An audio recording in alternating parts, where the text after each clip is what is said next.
È un accordo quadro fra i pochi finora avviati dall'INPS in Italia. Lo ha sottoscritto a Treviso il direttore regionale dell'ente previdenziale con il sindaco del capoluogo della Marca, che è anche presidente veneto rappresentante di oltre 500 primi cittadini della regione.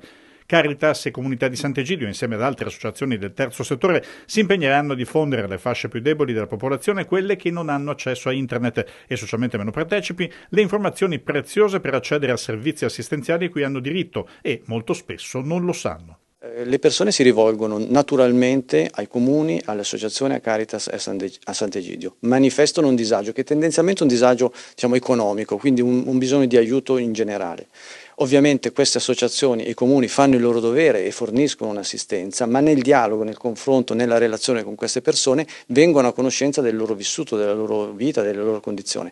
È proprio attraverso questo dialogo che si riesce a capire se effettivamente possono avere diritto a prestazioni dell'istituto che altrimenti andrebbero perse. Il ventaglio di servizi cosa comprende? Comprende appunto sia servizi prettamente assistenziali, quindi posso pensare il recente ADI e quindi l'assegno di inclusione che ha superato il reddito di cittadinanza, che prima era ovviamente incluso nel pacchetto delle prestazioni.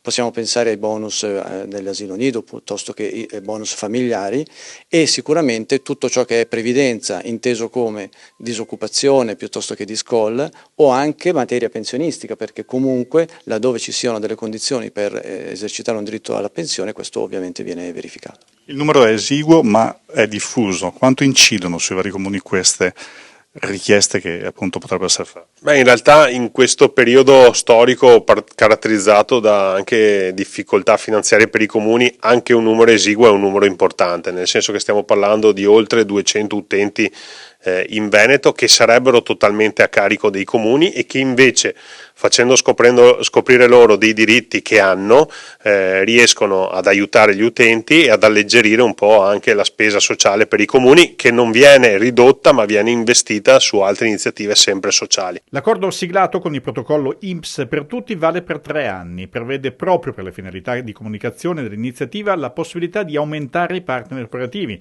nel tentativo di allargare le attuali 200 situazioni verificate sul territorio regionale.